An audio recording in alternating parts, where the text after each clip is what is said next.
Hey, good morning, good evening, or good afternoon, wherever you're joining me from again around the world. I trust that your week has been fantastic and fabulous. So today I'd like to share a little about this aspect moving forward from adversity that I've spoken on my last session, on the reasons why we need to keep pushing and moving forward. So last week, a friend of mine, who I've known for a short time, but become very close to, has been experiencing an excruciating and painful and uncertain health condition. Yet she revealed this publicly on Facebook for the first time about her suffering and her affliction and how she keeps striving and pushing forward. And it also happened to be the same day that I viewed an interview of two parents of a child who was killed in a shooting massacre in the US. And the standout for me from these revealings was the words of this young wife and mother who'd had her beautiful young daughter ripped from her world. And I reflected on the trials and challenges and the pains that we individually encounter on the array of trials that we have in our journey of life. So this mother bravely said, "We don't have to overcomplicate life. Just find moments to live happiness in." Find moments to live happiness in. She said, "A miracle is not a life with no pain. It's not a life without pain. A miracle is learning to live with the pain and still find happiness in that pain."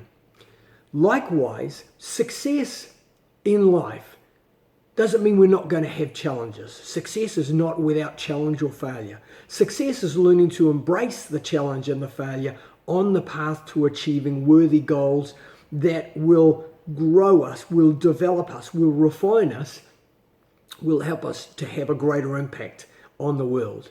A study on the neural factors in muscle strength actually found that mindset accounted for a larger proportion of initial growth and strength gains rather than the physical workout itself.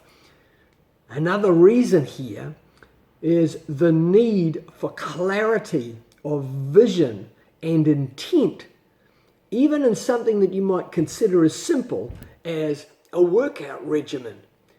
To approach and fulfill this, to achieve the highest results, requires your mind to be set on the outcome rather than the pain and the push and the burn of the exercise. It reminds me, back in the 1980s, the enigmatic Jane Fonda produced a series of workout videos, and she used this catchphrase, "no pain, no gain," as she encouraged her viewers to push past the burn, as she would say. This is also the mantra of the college that I went to, where athletes who embarked on a season of grueling and intense physical activities known as the pain barrier.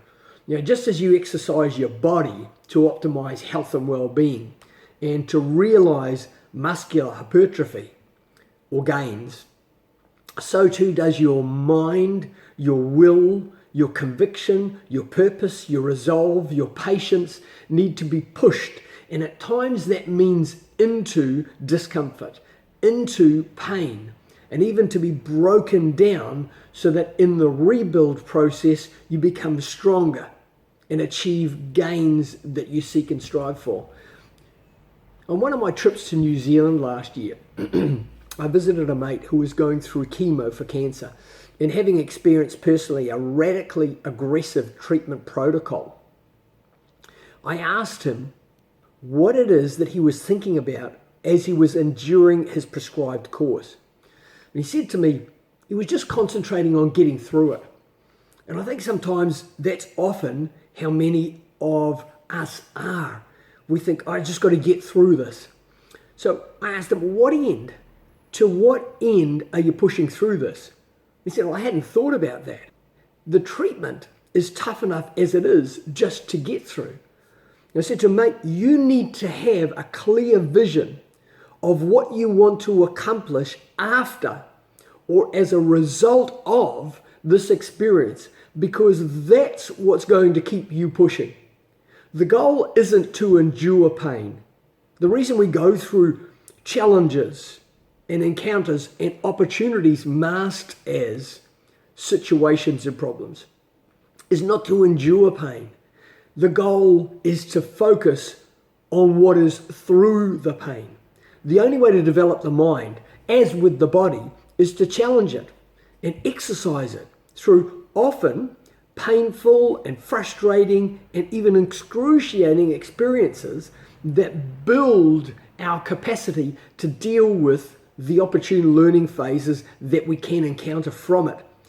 Sigmund Freud referred to this as the reality principle, where humans are willing to tackle and face painful experiences now to have gains later in a delayed gratification state, to develop the qualities and capacities that are necessary to effectively deal with the, now he referred to it as the complexity of real life, but I would say that in today we use this term VUCA, volatile, uncertain, complex, and ambiguous reality of life that we're in now. The inherently amazing thing is the release of the natural serotonin, which is our chemical of pride and satisfaction for achieving things, is enormous, and it will drive you to accomplish more. As I've mentioned before, don't go looking for a shortcut or an easy path, or just getting through what you're going through, because this will rob you of the experience of the lasting growth, if that really is what you want to focus on. Don't miss opportunities because you are frightened to take a risk. Don't shy from relationships because you fear the possible conflict or pain or sorrow. Face the mountain. Stare into the abyss. Run into the wind. Fly in the face of danger. Push past the burn. And don't seek to avoid what will define who you are meant to be. Find the happiness in the pain because of the gain that is on the other side. As you do this, live, love, and serve.